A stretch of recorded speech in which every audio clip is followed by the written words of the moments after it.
We got another movie I want you to watch. Pay close attention to every detail and enjoy the show. All right, let's jump into another deep dive. We are breaking down the Rams' win over the Vikings in the wild card round. I mean, this game had it all.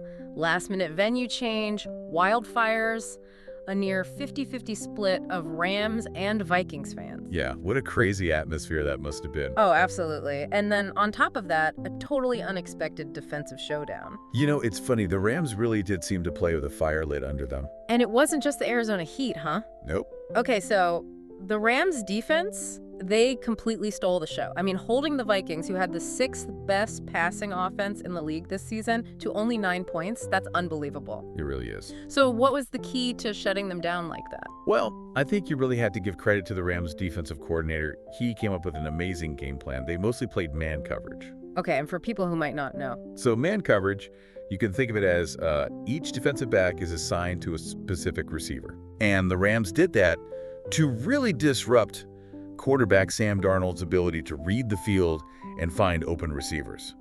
Basically just throwing off his whole game. So basically, take away his first read, make him hold on to the ball longer, and then... bring the heat. Exactly. They were disguising their blitzes, Really? meaning they were sending extra defenders to rush Darnold. Oh, okay. But they were hiding which players were coming until the very, very last second. So Darnold had no idea who was coming at him. Right. He was constantly guessing, and, well, I mean, it led to 9 sacks. 9 sacks. I can only imagine how frustrating that would be. Oh, it was clear that he was frustrated. Oh, yeah. There were so many times where he was holding onto the ball way too long, trying to, make something happen. And that hesitation, it just gave the Rams pass rushers all the time they needed to get to him. Then on top of that, there was, well, that play. You know what I'm talking about. Oh, you're talking about the fumble recovery for a touchdown? Yes. Jared Verse, the rookie, I mean, that play felt like it just flipped the entire energy of the game. Oh, it was a huge momentum swing. It really was. Not only did he force the fumble and recover it, but then, I mean, the athleticism he showed to take it all the way for the touchdown. I mean, that was incredible. You just don't see that kind of speed from a guy his size. So, what was going through Darnold's head? Do you think that play rattled him, or was it just the pressure from the Rams' defense as a whole? I think it was a bit of both.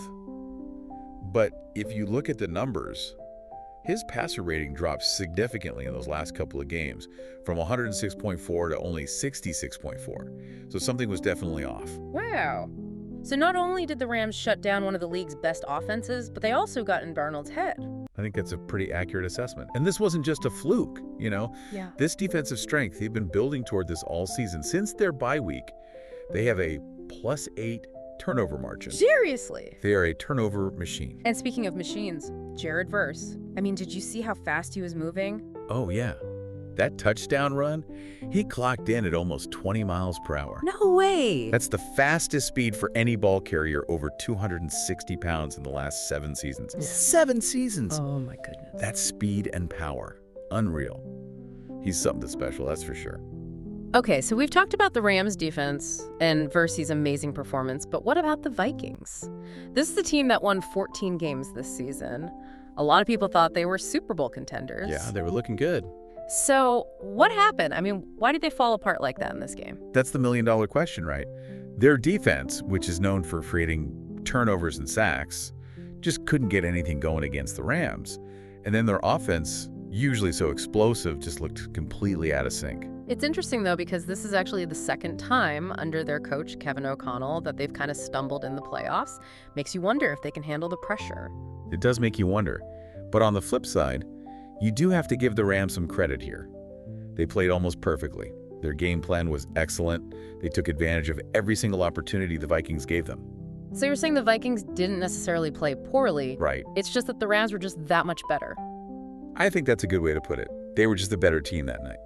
All right. Now, I want to talk about Matthew Stafford. I mean, he's been under a lot of scrutiny lately, people questioning if he's lost a step, especially after 3 straight games with under 200 passing yards. Yeah, there were definitely some whispers out there. But in this game, he shut everyone up. He did.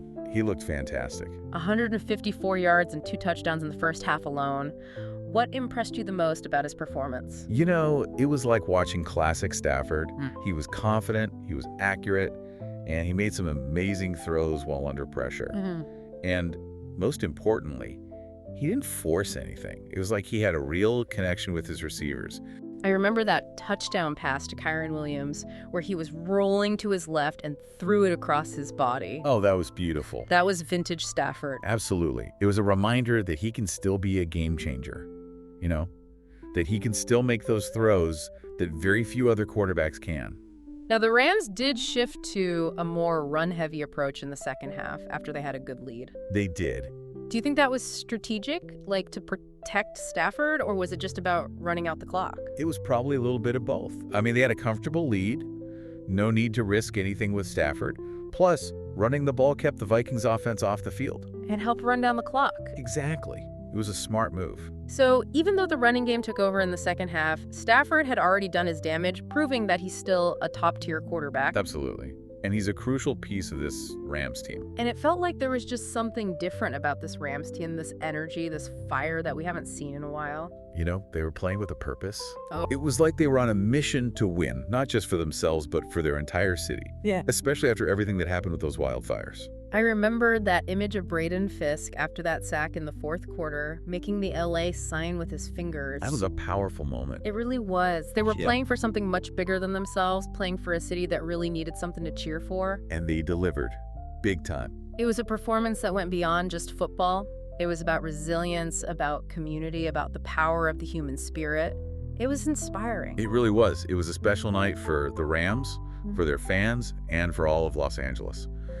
You know, speaking of Jared Verse and his speed, there's another stat that's just crazy. Oh, lay it on me. What else did this rookie do? On one of his plays, he covered the first 5 yards in, get this, 0.85 seconds. Yeah.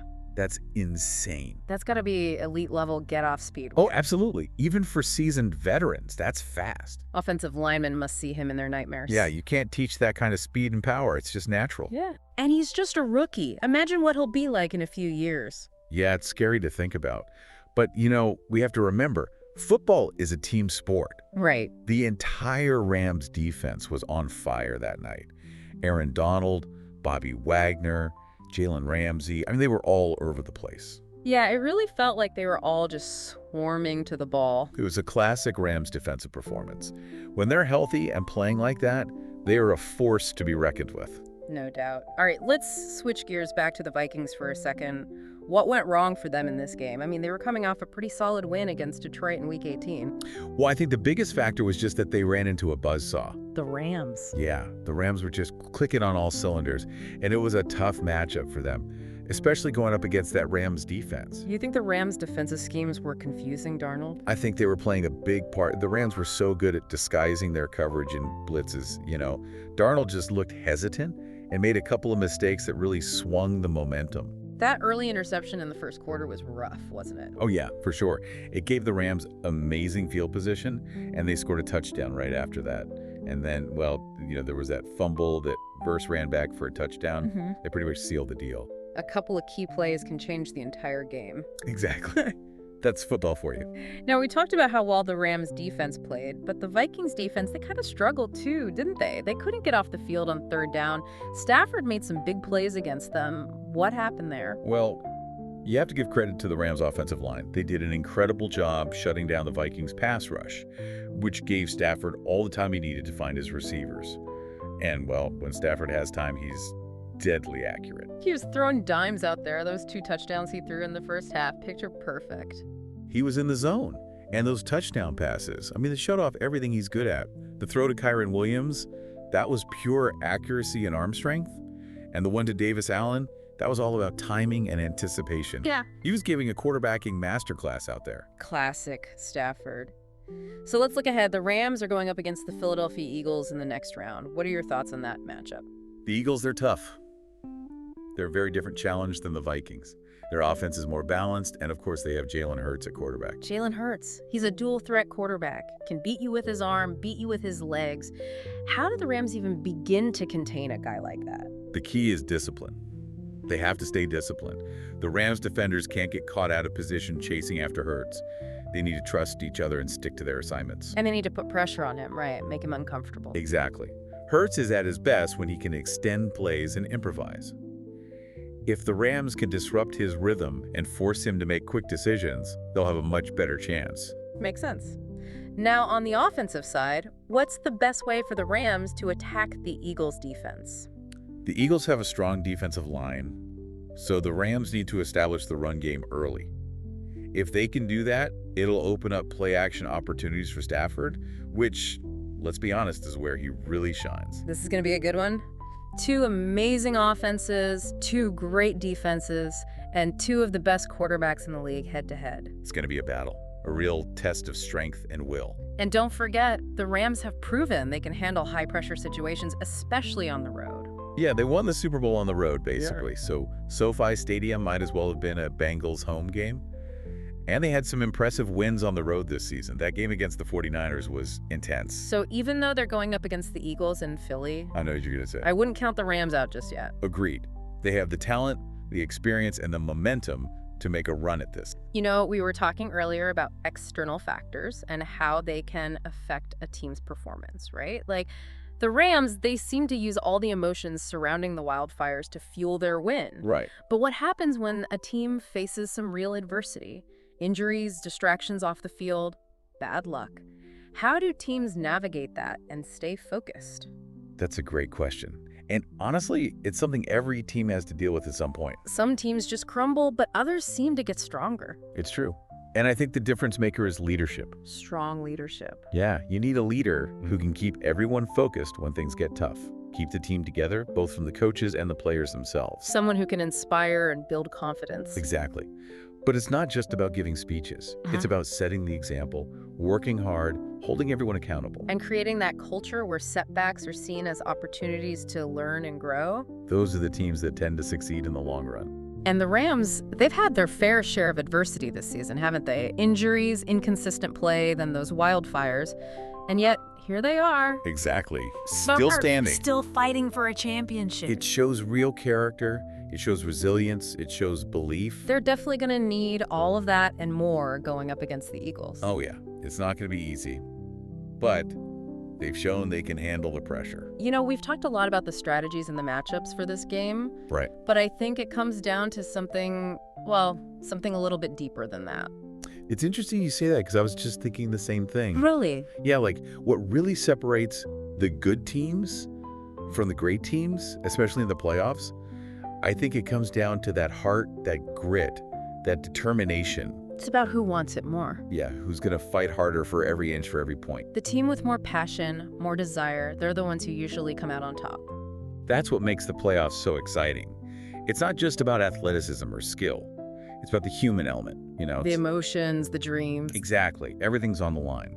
And for the Rams, this game is about so much more than just winning. It's a chance to honor their city, inspire their fans, prove that even after going through something as tough as those wildfires, they can still come out on top. It's a powerful story. It goes beyond just sports. It's about resilience, determination. It's proof that the human spirit can overcome anything. So as we wrap up this deep dive, what's the one thing you want our listeners to keep in mind as they watch this Rams-Eagles game? You know, I think it's important to remember that there's more to it than just the scores and the stats. Look at how these teams respond to adversity, how they celebrate their wins, how they support each other through the tough moments. That's when you see the real heart of the game. And the real heart of these players, it's inspiring. Couldn't have said it better myself. This has been a fantastic breakdown. Thanks for having me. Thanks for joining us for this deep dive into the Rams' wildcard victory.